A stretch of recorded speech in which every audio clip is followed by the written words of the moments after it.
The 6-inch Senko, possibly the best bass bait on the planet. It flat out catches fish. But there's a couple problems with this bait. It's fragile and it's expensive to replace. So today we're going to be talking about how you can get the most out of each individual Senko. Let's sit down and we'll figure this out.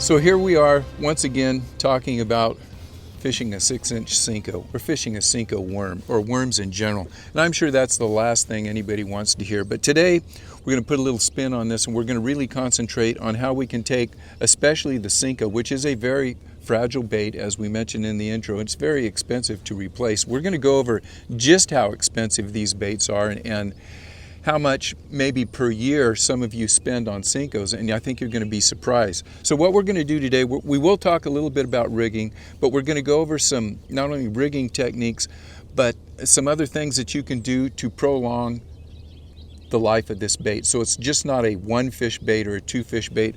I think you can get 7, 8, 10 fish out of each bait, and I'm going to show you how to do that today. So with that, I'll talk about the 3 keys in extending the life of the Senko. And one is knowing multiple rigging techniques, and not just knowing those techniques, but learning to adjust each one of those techniques, the rigging, to an individual worm. We'll go over that. We need to learn the basics of plastic bait repair. That'll be number 2. And number 3, we're going to talk about repurposing these worms after they're so tore up that you can't use them again. That is an option that I think a lot of people should be looking at. So before we get going, let's talk about just how expensive these worms are. So for whether you buy a pack of 5-inch Senkos, 6-inch Senkos, or 7-inch Senkos, the packs cost the same. Bass Pro national price is $7.69 per pack. Now if you buy a 5-inch Senko, you get 10 per pack. That means you're paying 77 cents per bait. If you buy a pack of 6-inch Senkos or a pack of 7-inch Senkos, those are only 5 in a pack. So you buy a pack of 6 or 7-inch Senkos, they're going to be $1.59 a piece. So let's just say you go through 2 packs in a day. In a day's fishing, you're going to pay $15.38 for 2 packs of Senkos, which have to be replaced for your next trip. Now let's figure that out if you fish 1 day a week, and you multiply that by 4 weeks in a month, $61.52 per month in Senkos that you are replacing or have to replace.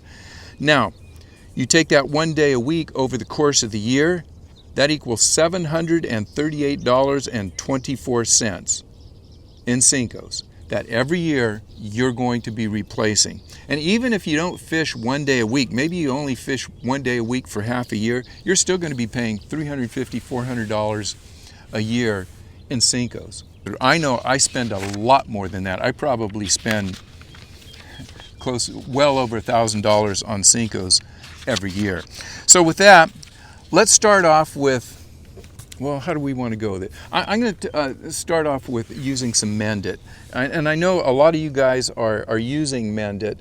And there's a couple of, and by the way, mendit is a special glue that you can buy at most bass tackle shops. It's about $14 an ounce. I think it's for a half an ounce, it's $8.99, something like that. And I know with an ounce, you can probably mend 1,000 baits. I don't know, this stuff will last. You don't have to use a whole lot of it. And it really works. Whether the bait is torn in half, whether the head's tore up, no matter what part of the bait is torn up, this mendit stuff really works. And by the way, let's talk about this. Do I have an old worm here? Well, we'll use a new worm. Most of the stress points on these worms, and we're going to only talk about rigging this particular worm two ways. We're going to talk about rigging it wacky, and we're going to talk about rigging it basically weightless with a inline worm hook or an extra wide gap hook. But the problems, these worms are all going to get tore up right around the egg sac or right around the head of the worm. So those are the two stress points. And one of the problems is when you buy the mendit, and it's not a problem with the mendit, there's a lot of times where you can basically just pull out, I got a little goop on this one, it's an old one. You can just pull out the, boy, how did I get all that goop on there? Let's get rid of that. Don't like that. You can just pull out the brush and brush it on. But what I like to do is use a needle applicator like this that you can get at any hobby store, and I'll fill this about halfway up with the mendit. And what helps me with this is when I get something where there's a hole or something in the front of the worm, I can just take this and poke the applicator in there and just squeeze a little bit in, hold it between the tips of your fingers, and really you're only using a drop of this stuff. You hold it between the tips of your fingers for about 30 seconds and it's going to be good as new. Same thing when you get a hole in the egg sac of this thing. You can just take the applicator and stick it in there and actually inject the mendit into the worm, and it really helps. It's just a better way of mending these worms. So just with one bottle of mendit for $14, you can save yourself hundreds of dollars. So remember that, and as we go through these riggings, we'll talk about the use of the applicator and why it is so important. Let's start off with what may be the most common rigging out of any Senko rig, and that's a Wacky rig. And think about this Wacky rig, and think about worms in general. Obviously, when fish come up and eat this worm, they're going to tear it up. We can't get around that, and sometimes they're going to tear it up and you will not be able to repair the worm. That's just, every fish is different, every bite that we get is different, and sometimes you just can't repair a worm. They're too tore up to repair.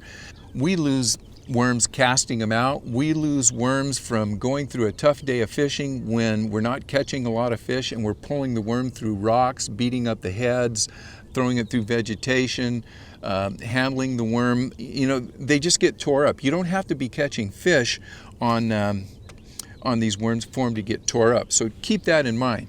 So the first thing that most people will do is basically take the rig or the worm for a Wacky rig and just naked hook it.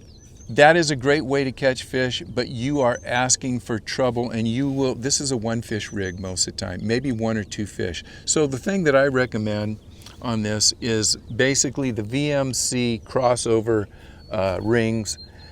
They make a ton of these. Some guys make their own. You can make them using straws. You can do a number of things, but they come with these rings. I got mine on this thing right here, and I'll just show you how to put these on if you have not used these yet. They make a nice little, VMC makes a nice little ring pliers, and there's plenty of these on the market. And what these do is basically, and I've got a see-through one. These rings come in black, see-through. I think they might even come in red, and I know they come in green pumpkin. But what we do here is we put them in the pliers. We spread the pliers out, and we pull the worm through just like that. And now what we have is a worm that has one of these Wacky saddles on it. We call them a saddle, they call them a crossover. And you also have the option of rigging these either inline with your hook like this or crossways. I'll just rig it crossways right here. They've got a little thing on here. And this will, in itself, save you tons and tons of worms. So we'll put this on here. Let's see. I guess I should have put my glasses on. There we go. So we got this on here. That'll save you a ton of worms. Now, what happens when this worm starts getting beat up right around the stress point in here? Well, you know, even if it gets torn in half, you can pull that worm off and use the mendit. Just take it and maybe clip off the jagged end so that it's a clean cut. Put it on there and just repair the worm. It's super simple. The other thing you can do is if you have a worm that, well, let's see if I got one in here, that gets torn up and you've got maybe just the back part of the worm, save this and repurpose it as a Nico or a Ned rig, excuse me. So this part of the worm usually doesn't get torn up. So you can take this and use that as a Ned rig bait if you can't repair it. But anyhow, we have this situation here. So let's just say this worm gets torn up and we pull it off. And one of the things you want to do is remove these things before they get really torn up. If you fish them for too long and they're too torn up, they get tougher and tougher to replace. But let's just say we've got this particular worm here. We can leave this saddle on, or we can take it off, and then we could just strictly use this worm as a, let's see, as a with an inline hook. And this is another common way. We're moving from that Wacky setup to an inline worm setup. And this one's pretty beat up. You can see I've got a problem right here. That can be repaired if I take this worm off right now, put it on my deck, put a new worm on here, and then make the repair. So I can take this off and just simply, and see, we've got this problem here where this part of the worm is messed up, but more of the problem is down where my fingers are. So I take this, and again, if I have the needle applicator, I can stick this right in where the worm went in. I'm trying to get this so you guys can see it. Just like this, put it in there, and just put a little drop in there, squeeze this together. This is perfectly good again, and then we're going to take this and just put some mendit on here, hold that together for about 20 seconds. You're good to go. You can use this back to a Wacky worm. You can use this as an inline worm. You can use it as in a number of ways. The other thing that you can do if the head gets torn up is use this worm backwards. You can take the worm and just simply, instead of using it head first, set it up and use it tail first. I guess you'd call that the tail of it. They work really nice, and sometimes when you are in a situation where you are pitching into cover with the head of the worm being the heaviest part of the worm, it'll actually glide into cover for you. So this could be an absolutely great rigging. Now, another thing you can do with this inline worm setup is simply, where's my dang, man, my eyes are getting bad. You can simply put a bead in front of the worm. If you guys remember Cooch Kachia, an old Delta, not an old Delta, he's been passed away for a while, but a Delta legend out here. I've got an inline worm hook. I've got a bobber stop here, and I simply put a bead in front of the head of the worm. Now what that does is it basically, as you are pulling it through vegetation, it helps to protect the head of the worm, so the head of the worm, the plastic, doesn't take the brunt of going over logs or rocks. What's going to happen first is it's going to hit this bead. Now, Cooch talked about more of how this bead is an attractant, and he caught a lot more fish doing this. So there's an added benefit with this bead to catch more fish along with protecting your bait. Another thing that you can do is, let's see, I think I have one rigged up here. We talked about this VMC crossover saddle and using it on the Wacky rigs, but you can also use a VMC saddle, and you can see how I have this one put on here. It's up around the head of the bait so that it compresses the bait onto the hook. So let me show you how we put this thing together here. And we just put the head in here, and we will put it on and slip it off so that the worm looks like this before we put it on the hook.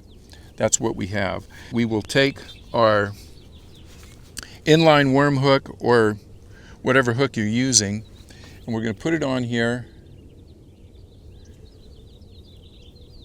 We're going to run it like we normally do, and we're going to have that right on, let me pull this hook off. Right on this part of the hook, we're going to have the keeper. We'll call it a keeper now. So that's on there. It's keeping it pegged up to there. We're just going to run it just like that, and that will help that worm also. Something you could try if you're not trying it, and that will prolong the life of the worm. Now, the third and final thing that I'm going to do is I'm going to talk about a rig that you can do, which I call the big secret. And I'm not going to go over how we rig these. I'll show you how I rig it up right now. But if you want a full detail on how we make these things and how to make them and adjust them and everything, I have a video called The Big Secret, and this is the big secret here. This is my 6-inch worm. It doesn't have to be a 6-inch worm. It could be a 5-inch worm, could be an 8-inch worm, it could be whatever worm, robo worm, whatever. And what I have here is what I call a worm head on it. I've got a bobber stop here, so I'm going to pull this off, and this is what I have. This is a pliable piece of plastic that comes over your hook, and the head of the worm gets inserted right into that plastic, and then we pull the bobber stop down, and that's your worm. Now, this saves me lots and lots of money per year. You have to make these. Let me show you how I make them out of with hoochies. These are hoochies, and you can buy these any size, any color, and we simply take a pair of scissors and we cut the head off of the hoochie, and these things are here's the head of this a hoochie right here. These things are pliable. You basically put a hole in the front of them. You can see how I rigged that up, and then you can get them in any size, any color. If you can't get the color you want, these are painted. These are green pumpkin. You can paint them up, and these things just basically save you a ton of money, and that's the big secret. Like I said, if you want to learn how to make those in more detail, you can take a look at my video, The Big Secret. So with that, the last thing, let's just say you've got a pile of these Senkos, or whatever you have. I mean, we all have piles of plastics. You can go ahead and basically just re-pour them. If you want to take these Senkos, and by the way, if you're going to use Senkos, you want to keep your Senkos separate from all your other baits. You're going to want to keep your plastisols separate, and then if you're going to use something like Z-Man stuff that has the oddball, I forget what they call it, the Elastec, you've got to use those differently if you're going to repurpose them. But if you want to pour your own Senkos, you can get into it for under a couple $100. You'll need a mold, you'll need an injector, you'll need basically a Pyrex dish to melt your stuff down in, and you'll need a microwave. So when you have a Senko that's just so tore up that you can't replace it, you basically cut them into half-inch sections. You pour them into a Pyrex dish, you'll melt them down, and you'll inject them, and you'll get exactly the same Senko that you got out of the bag, when you bought it. So think about that. There's options that you could do, and again, $500, $600, $700, $1,000 a year on baits. Come up with some of your own things. I mean, I don't, these are just things that I do, and they're easy for me to do, and I think they save me hundreds of dollars a year, and you can save hundreds of dollars a year too. So with that, I want to thank you guys for watching, and if you enjoyed the video, if you got anything out of it, make sure you hit the like button. If you have any questions, hit me up in the comments, and I'll be sure to answer those. And last but not least, if you haven't subscribed, make sure you subscribe. What I'm going to do now, I don't know if you noticed, but the tide is just not moving out here on the Delta. It's going to start moving in about, maybe about half an hour, so I'm heading up to my spot. I'm going to fish some of these worms. Maybe I'll get some action footage today, and we'll have something for you. So with that, thank you guys for watching. We'll see you guys on the water. Good luck.